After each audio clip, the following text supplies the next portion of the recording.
in today's gospel, people were asking a very important question. Who is Jesus?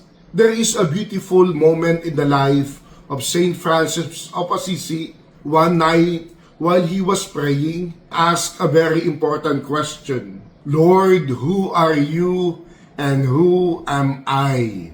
The closer Francis came to Jesus, the more he discovered the Lord's goodness, His tenderness, His immense love for us.